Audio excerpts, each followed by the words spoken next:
တော်ခင်မကိုဇင်းယူတော့ဆိုတဲ့နိုင်စတာဆိုတော့ဓမ္မဝိဇ္ဇာတော်ကိုဒီလိုမှာပေါ့လို့ကျွန်တော်တို့ဗလန်တေအဲ့တော့ခင်မချမ်းသာနာဆိုဝိကြတာမနေ့ကစခဲ့ပြီးတော့ဒီနေ့ဟာပထမနေ့ဒီနာဆိုတော့ချင်းတော့ရောက်ရှိလာကြပါတယ်မနေ့ကကျောင်းဖိုင်ပေါ်ကြီးမရှိတော့ကျွန်တော်တို့ပါနေပြီးတော့တော့တွေဘုံစစ်စစ်တော်မြတ်တာကိုဖိုင်ပြီးတော့မေတော်ခင်မကျွန်တော်တို့ပုံမှန်စတောင်းပြတော့ပါဆိုတဲ့တရားဟောတော်ပြီးတော့ဒီတရားဟာဘောဆုံးတော်တဲ့တရားဖြစ်တယ်ဆိုပြီးတော့ပြောနေကြတယ်ဒီနေ့ကျွန်တော်ဟောမယ့်တရားလည်းအကောင်းဆုံးသောတရားဖြစ်ပါတယ်မနေ့ကနဲ့မနေ့ပြန်ချက်ဒီနေ့ဟာအရေးကြီးဆုံးသောနေ့ဖြစ်တဲ့ဒီနေ့မှာဒီချိန်မှာတန်ဖိုးရှိဆုံးသောအချိန်ဖြစ်တဲ့ဒီချိန်မှာကျွန်တော်နဲ့ဒီလိုအားလုံးပါမေတော်ခင်မရဲ့စုပါချင်တာဖြစ်မေတော်ခင်မရဲ့သူခင်ခွတ်တော်ရဲ့စုစုအားဖြင့်ခင်ခွတ်တော်နဲ့သူဖြတ်နေအရေးရောက်မှာအပစ်ရှိဖြစ်တော်များတဲ့ဘုရားတခင်အတွက်တန်ရှိတော်လူမျိုးတွေတော့တန်ရှိတော်လူမျိုးတော်ဖြစ်တယ်ဆိုတော့ဘုရားတခင်ကကျွန်တော်တို့လက်ခံပါတယ်ဒါဖြတ်နေတဲ့စုစုတော်လို့ပြောပါတယ်တို့တွေကဖြစ်ရှိတော်များတဲ့မေတော်ခင်မရဲ့စုပါပေးချင်တာဖြင့်ခင်ခွတ်တော်ရဲ့ကုသိုလ်တော်စုစုအားဖြင့်ဘုရားတခင်ရဲ့သာသနာများဖြစ်တယ်ဆိုတာတော့ဘုရားမှာပြောချင်လို့ပါတယ်ဒီနေ့ကျွန်တော်ဟောကြားတဲ့တရားကျွန်တော်ရွေးထားတဲ့ပေါင်းစပ်ပါတယ်ဆိုတော့ Mary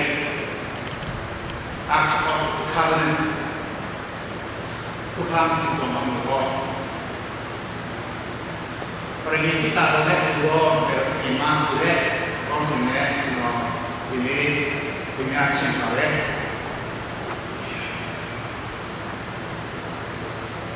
မာရီယာအဲလစ်ဇဘက်ကိုတုံးလာခံပြီးမှမိမိရဲ့ရုပ်ပြန်ပြီးတုံးလာမာရီယာမေရောတိချာမှာဝါလေရောတုံးလာပြီးခဲ့တယ်ကျွန်တော်တို့ကျမ်းစာရမယ်ပရိယတိတာတော်မှာ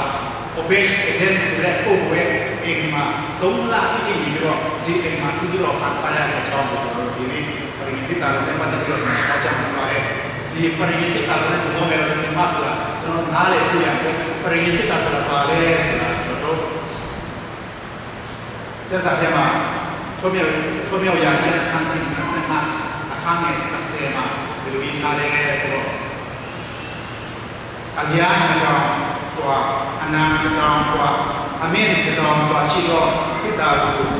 အာကာရှအားနဲ့လုပ်ခဲ့ပိတ္တာလွဲ့ပြီးကိုဆွေရှင်နဲ့ဝတ်မှန်ရမယ်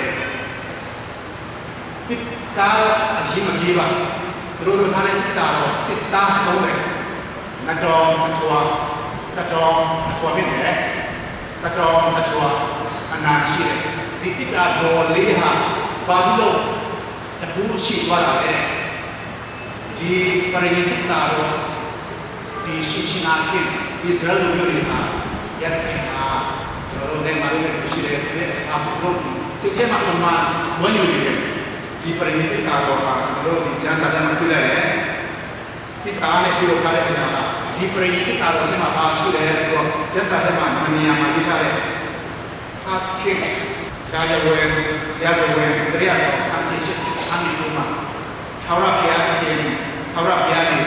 သူတို့နဲ့ပရိယတိကိုတော်မူသောအခါမောရှေ၏ဘောရတ်ရရှိစီဘင်မာတော်ကြောင့်ပြန်မှာ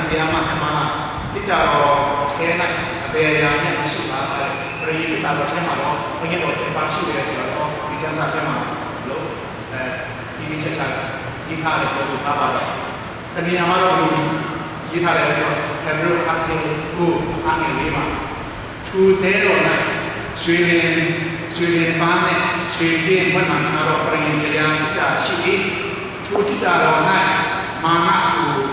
ထားတော့ရှိဖို့ဒီအမနဲ့အပွင့်တော်အာရုံနဲ့လမ်းကြားနံပါတ်3ပရိယတရားကိုရေးထားတော့ကြောက်ရရှိကြ၏ပြီးတော့ရေးထားတယ်ပရိယတိတာတော်ထဲမှာအငယ်တော်7ပါးအာရုံနဲ့ကြောင့်ဝိလမ်းကြားမာနမှုကိုထားတော့ရှိဖို့ဘက်ကိုထားပါမယ် ဒီပရိနိဗ္ဗာန်ကဘယ်လိုမျိုးတကူရှိလဲဆိုတာဣသရေလလူတွေကနေရာနေရာဆူပြောင်းတဲ့အခါကျတော့စစ်တိုင်းလိုက်ဒီနာမှာရှိတဲ့လူတွေနဲ့တိုက်ပွဲတွေဝင်လာဒီပရိနိဗ္ဗာန်ကပါရီတော့လုပ်နိုင်ရတယ်ဇေရိုကိုမြို့ကိုခဏပတ်ပြီးတော့ဇေရိုကိုမြို့ဝန်ရံချတဲ့နာညာဒီအတော်လို့ပြုနေတာဒီပရိနိဗ္ဗာန်ကိုပါပြီးတော့ပြုနေတော့ဒီတကူတော့ပြတ်တာပဲယောရှုခန်းကြီးတော့ခန်းကြီးစက်မှာဣသရေလလူတွေကဇောရာမြစ်ကိုဖြတ်ကူးတဲ့အချိန်မှာယဟာနေပြီးတဲ့ရောရဲ့အားဒီကပြီးတော့ဒီပရိနိဗ္ဗာန်ကိုချမ်းတယ်ပရိနိဗ္ဗာန်ကိုချမ်းတဲ့အချိန်ကျတော့ဒီဇောရာမြစ်မှာရောက်တဲ့အချိန်မှာဇောရာမြစ်ခါနဲ့6ပြီးတော့ဣသရေလလူတွေကနေပြီးတော့6ပြီးတဲ့ဒီပုံမှာဇောရာကိုရှောက်ကြတယ်ဘုရားသူစားတဲ့ပရိနိဗ္ဗာန်ကိုအဖြစ်ဖြတ်တဲ့ဒီရှိကိုပေါ်ပြတယ်ပရိနိဗ္ဗာန်ကိုအဖြစ်ဖြတ်တဲ့တကူတော်ရဲ့ကဣသရေလလူတွေရဲ့ဘဝမှာခံစားကြတယ်ဘာလို့ဒီပရိနိဗ္ဗာန်ကိုအဖြစ်မေရောဒီမှာနိုင်ချတယ်ဒီနေ့ဒီတိတာကအစစ်စားအချက်စားဆိုပြီးတော့ချစ်လို့ရစီစားဆိုပြီးတော့ထားတယ်ဒီတိပင်နဲ့လောက်ထားတဲ့တိတာပဲဒီတိတာကဒီတိပါဒါပေမဲ့အထဲမှာပရိနိဗ္ဗာန်စေမထားလိုက်တဲ့အခါကျတော့ဒီတိတာဒီတိတာမဟုတ်တော့ဘူးတခုရှိတဲ့တိတာဖြတ်တဲ့ရဲ့ခဏလေးနာနဲ့ပြဆုံးတဲ့တိတာကိုပြောပါမယ်ဘယ်တော့ဒီမှာတာမန်မြို့တတိတယောက်ကစင်အာနာနဲ့ဂျိုကင်ကလူလာတဲ့တော့လူပဲလူလာရောက်လာဒါပေမဲ့ရတဲ့ရဲ့တော့တော့ပြတဲ့ခေတ်တော့ဘယ်တော့ခေတ်ရဲ့အထဲမှာနေတဲ့အခါကျတော့ဒီမင်းကတာမန်မင်းမလို့လူတို့လာတဲ့တော့ရတဲ့ရဲ့ဒီမှာဆိုတော့ပေါ်ပါရတယ်ဒီတိတာတော့ဖြစ်တာလေဒီတိတာဒါပေမဲ့ရတဲ့ရဲ့ဒီတော့ဒီရဲ့အခါကျတော့ရတဲ့ရဲ့ဘုံတို့တော့အားလုံးတော့ပြည့်စုံပါတယ်ဒီမေလိုတော့အမျိုးသမီးရောက်ပါပဲဒါပေမဲ့ဒီကိတော့ပြည့်ရဲ့ရတဲ့ရဲ့တော့ဒီလိုက်တဲ့အခါကျတော့ဒီလိုမျိုးသမီးမဟုတ်တော့ဘဲနဲ့ရတဲ့ရဲ့မေလိုဖြစ်သွားပါတယ်ဒါကနည်းနည်းကျွန်တော်တို့ပြရနေရဲ့ယုံကြည်ကိုရအတွက်ဒီမှာချက်စားဖြစ်ပေါ်ပြနေတဲ့အခါဖြစ်ပါတယ်အဲ့ဒါနဲ့ဣသရေလလူတွေကလူမျိုးအမျိုးနဲ့ကြားဖြစ်တဲ့စတဲ့ဖြစ်တဲ့ဟာဒီဣသရေလလူတွေကရတဲ့ရဲ့စကားကိုနားပေါ်ချင်ရှိတယ်Summer အမဆမ်ရာဇဝင်အန်စီဒေအန်စီပရိသတ်လူတွေနဲ့ဣသရေလလူတွေစစ်တဲ့အခါကျတော့ဣသရေလလူတွေကရတဲ့စကားနားပေါ်တဲ့အခါကျတော့စစ်ပွဲတော့ရှုံးနေတယ်အဲ့ဒါနဲ့ပရိသတ်တော်တဲ့ဆိုပြီးတော့ပရိသတ်တော်ကိုတဲလာတဲ့အခါကျတော့ဒီခရစ်ယာန်လူတွေအများကြီးကြောက်တယ်ဟာဣသရေလလူတွေမှာเป็นตัวตะคูเนี่ยโลกาอะไรဆိုတော့အရာကြောက်သွားတာဒါပေမဲ့ဒီဘက်မှာတော့ဣသရေလလူမျိုးတွေကဖျက်ခင်ရဲ့စားတော်ကိုနားမတော်ကြောင့်ဣသရေလလူတွေကစစ်ပွဲဆုံးသွားတယ်ခရစ်ယာန်လူတွေကအနာယူလိုက်တဲ့အခါကျတော့ဒီပရိနိဗ္ဗာန်ကိုခရစ်ယာန်လူတွေရဲ့အထက်မှာပါသွားတဲ့ဣသရေလလူတွေကဖျက်ခင်ရဲ့ရှိရှိကိုမဟာစားတော်ဖျက်ခင်ရဲ့တော့ပရိနိဗ္ဗာန်မှာဣသရေလလူတွေရဲ့အထက်မှာမရှိတော့ဘူး။ခေါင်းလာရှိတဲ့ဣသရေလလူတွေကပရိနိဗ္ဗာန်နဲ့ဝိမာန်ရတယ်။ဣသရေလလူတွေဘယ်လိုနေမှမသိဘယ်တော့မှမသိဒုက္ခအခက်ရောက်နေတယ်။အဲ့ဒီအချိန်မှာခရစ်ယာန်လူတွေကတကောပြီးတော့ငါကတော့ရှိဖို့ပဲကြိုက်တယ်။ခြားလို့တွေကရုပ်ရည်စံတူတွေကိုပဲခြားလို့တွေပရိနိဗ္ဗာန်ကိုဘုရားရဲ့ဘုရားကျောင်းမှာထားလိုက်တဲ့အခါကျတော့ဒီပရိနိဗ္ဗာန်ကိုထားတဲ့နေရာကိုသူတို့ရဲ့ဘုရားရဲ့ဇာတော်ဖြစ်တဲ့ငကားအပြီးတော့ဒီပရိနိဗ္ဗာန်ကိုရှိဖို့လက်အောက်ချပြီးတော့ရှိဖို့ပွဲရုံးမှတ်ပြီးတော့ပရိနိဗ္ဗာန်ကိုရှိဖို့ပွဲအဲ့ဒါနဲ့ခရစ်ယာန်လူတွေအများကြီးမှာအတူတူဆိုပြန်ခါ那要到我们的电视的话，就你那个就那里边把人给打了，如果比如说收入不稳定的，哎，那呢，ဒီလိုမျိုးတွေထဲမှာပြ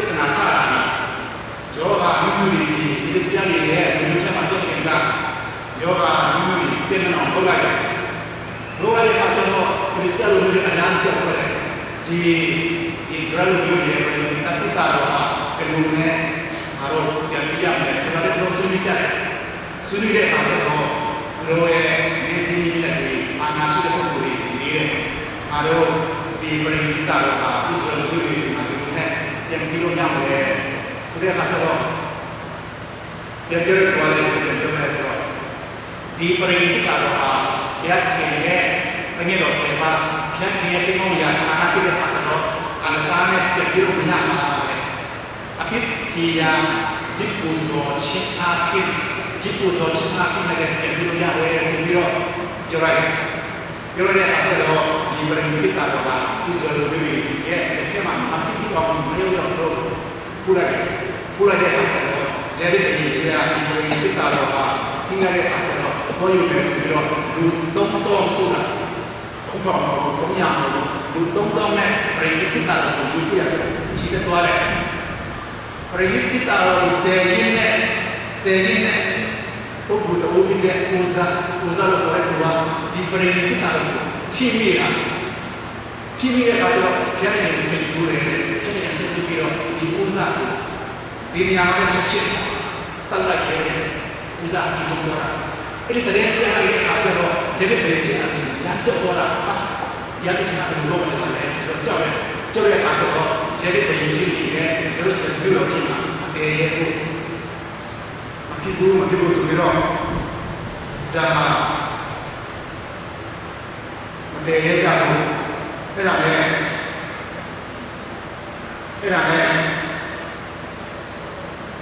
second Samuel အချင်းချောက်စတဲ့မှာဒီပရိနိဗ္ဗာန်တော့ခြောက်ရဖျားတဲ့ဒီပရိနိဗ္ဗာန်တော့ဒီသုံးလပတ်လုံးဘုဘက်တဲ့ပင်နိုင်ရှိရတဲ့ဒီလေဘုဘက်တဲ့ကြောင့်နဲ့အဲဒီလိုကဘောလို့အောင်ကြည့်ပြီးတော့ဒီပရိနိဗ္ဗာန်ဘုဘက်တဲ့ကြောင့်မှာသုံးလလုံးထားပြီးတော့ဖြတ်ချင်ပြီးဒီဘုဘက်တဲ့ကြောင့်နဲ့သူဒီအဲဒီလိုကလည်းအောင်ကြည့်ပြီးတော့အဲ့တော့ဒီမှာအဲ့ဒီစက်ချာမှာတော့လေသုံးလခန့်ပြီးတော့ချင်းမျိုးအပြန်သွားတယ်သုံးလခန့်ပြီးတော့ဒီစက်ကစီစရောလည်းပြဆုံးတယ်ခက်ခဲချင်းတော့ပတ်ဆိုင်ရတယ်ဒါဟာပရိနိဗ္ဗာန်ဆိုတာပဲအဲ့ဒီပရိနိဗ္ဗာန်ဆိုတာဒီကိတော့ပြောပါတယ်ဒီကဒီတော့နဲ့ဘုရားများကိုဒုလောခိုင်တဲ့ခြာဝရပရိနိဗ္ဗာန်ဆိုပြီးတော့ဒီကိတော့ပေါ်လာပရိနိဗ္ဗာန်ဆိုတဲ့စကားဟာဒီကိတော့ပေါ်လာပြောပါတယ်ဒီစုကိနာချီလာသောဘာတော်လို့မေရောဟာတာမန်လူတွေရောက်ပါပရိနိဗ္ဗာန်ဆိုတာဒီကိတာအခုလာဒါပေမဲ့အထဲမှာပရိနိဗ္ဗာန်ထဲမှာတကယ်တော့စေတာအားရတဲ့အခါကျတော့တာမန်တိတာရဲ့ကိုယ်ခရတိတာကယက်ခီရဲ့ကေမောယာတာနာစီရောနဲ့ပြည့်စုံတဲ့ပရိနိဗ္ဗာန်ကိုဖြစ်လာပါတယ်မေရောဒီမှာတာမန်မျိုးတော်များတယ်တကယ်ဖြစ်တော့ဟာယက်ခီရဲ့ဘတ်တော်ဖြစ်တဲ့ဖြစ်တော့ဟာမေရောဒီမှာအထဲမှာဒီလိုချိန်မှာတရားရည်နေတော့ဘုံကြီးရောနဲ့ဘုံကြီးရောပေါ်တဲ့ပြည့်စုံတော့မယ်ဖြစ်ပါတယ်ဒါကမေရောဒီမှာကျွန်တော်တို့ရဲ့ပရိနိဗ္ဗာန်နဲ့ကိုရောမေရောဒီမှာဖြစ်ပါတယ်ဒီပရိနိဗ္ဗာန်အဖြစ်တရားသခင်ကကျွန်တော်တို့ကိုပရိနိဗ္ဗာန်ခြားရတဲ့တန်ခိုင်နဲ့ပရိနိဗ္ဗာန်အဖြစ်ဒီတော့သခင်အားဖြင့်ကျွန်တော်တို့ကိုကြည့်ချင်းရမယ်လူသားတွေရတဲ့ဒီကိုချက်တွေကနောက်ဆုံးအနေနဲ့